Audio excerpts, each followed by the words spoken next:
রাজবাড়ী শহর থেকে বালিয়াকান্দি যেতে মাটিপাড়া বাজারে গড়ে উঠেছে ঐতিহ্যবাহী আব্দুল্লাহ টি stall. Double million offer, Walton fridge কিনে পেতে পারেন 20 লক্ষ টাকা, রয়েছে কোটি কোটি টাকার নিশ্চিত উপহার। শহর থেকে রিক্সা কিংবা অটোতে এখানে যেতে 30 মিনিট সময় লাগে। প্রতিদিন 50 থেকে 60 কেজি দুধের চা এখানে বিক্রি হয়।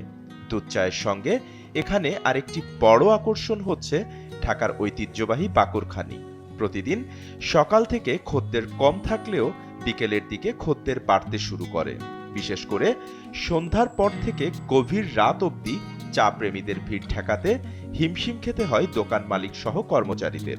শুধু রাজবাড়ী নয়, পার্শ্ববর্তী জেলাগুলো থেকেও মানুষ এখানে চা খেতে আসে। সরকারি ছুটির দিনগুলোতে প্রচুর ভিড় লক্ষ্য করা যায় এখানে। পরিবার নিয়ে, বন্ধুবান্ধব কিংবা অফিস কলিগদের নিয়ে এখানে চা খেতে আসাটা অনেকটা ঐতিহ্য হয়ে উঠেছে। বারবার এখানে আসা হয় শুধুমাত্র চার জন্য। রাজবাড়ী এখানে ঐতিহ্য যে চমচমের পরে হচ্ছে এই চা আব্দুল্লাহ টি স্টল। এইখানে হচ্ছে আমি প্রায় সময় খাইতে আসি এই চা। বাংলাদেশে বিভিন্ন জায়গায় চা তৈরি হয়, কিন্তু আমার মনে হয় এই চা যে খেয়েছে এই স্বাদের ভুলাবার নয়। দূর দূরান্ত থেকে আমি আশা করব যে যারা না খেয়েছে তারা এই চা খাওয়ার জন্য আহ্বান জানাবো। 10-15 কিলোমিটার দূর থেকে আমরা চলে আসলাম চা খাওয়ার জন্য। আব্দুল্লাহ ভাইয়ের চায়ের যে বৈশিষ্ট্য সেটা হচ্ছে যে আমরা বিভিন্ন জায়গায় চা খেয়েছি, তার চেয়ে ভিন্নতা। রাজবাড়ী জেলা না, টোটালি সারা বাংলাদেশ থেকে মানুষ এই জায়গায় প্রত্যন্ত অঞ্চল থেকে চা খেতে আসে এবং তার চায়ের মান আমি মনে করি যে বাংলাদেশ এর প্রত্যন্ত অঞ্চলে সকলেই ভালো মনে করে এবং আমরা প্রতিনিয়ত আসি এই আব্দুল্লাহ ভাই টি স্টলে।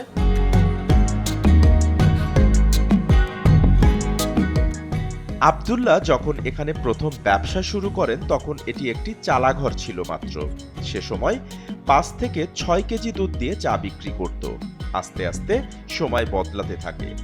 আব্দুল্লাহ টি স্টলের চায়ের সুনাম সকলের মুখে মুখে ছড়িয়ে পড়ে। এরপর তাকে আর পেছনে ফিরে তাকাতে হয়নি। একটি চালাঘরের জায়গায় এখন চা প্রেমীদের সুবিধার্থে 3টি আলাদা বসবার জায়গার ব্যবস্থা করা হয়েছে। চাহিদা অনেক, আমরা ধরেন দুধ জ্বালাই এবং অতিরিক্ত শুধু আমাদের মালটোবাটা আছে আর কি। আর ধরেন ফ্রেশ চা, ফ্রেশ আর অরিজিনাল লিকার দিয়ে এবং দুধ জ্বালা গাঢ় করে চা আমরা চাটা তৈরি করি আর কি। আমাদের ন্যাচারাল চা সবসময় পাবেন ইনশাল্লাহ। আমরা কোনো রকম কোনো কেমিক্যাল ইউজ করি না। ধরেন শুক্রবারে হয়তো আমাদের মন দুধ লাগে, আর অন্য দিনে 50-60 কেজি লাগে আর কি। কারণ আমাদের দুধটা অনেক ইউজ করে, বেশি দুধ দেওয়া লাগে, বেশি গাঢ় সে দুধ বেশি লাগে আর কি। আমাদের নাম্বার 1 চা পাতে গেলে আমরা সারা বাংলাদেশে কানেক্ট করি। ধরেন এই গাঢ় লিকার দিয়ে ভালো চা দর্শকের মুখে তুলে দেওয়ার জন্য আমাদের এই চেষ্টা। আমাদের তার ব্যবহৃত চায়ের পাতি সরাসরি শ্রীমঙ্গল চা বাগান থেকে আমদানি করা হয়। সেজন্য এ চায়ের স্বাদ অন্যান্য জায়গার চায়ের থেকে একেবারেই ভিন্ন। পুরনো ঢাকার ঐতিহ্যবাহী বাকরখানির সঙ্গে ঘন দুধের চা কার না পছন্দ। সেই সঙ্গে পোড়া পাউরুটি তো রয়েছেই। প্রতিদিন এখানে 3 থেকে 400 পাউরুটি চায়ের সঙ্গে বিক্রি হয়।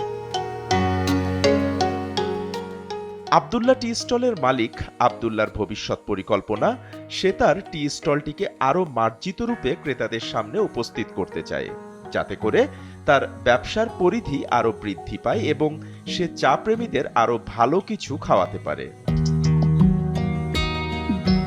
SATV digital.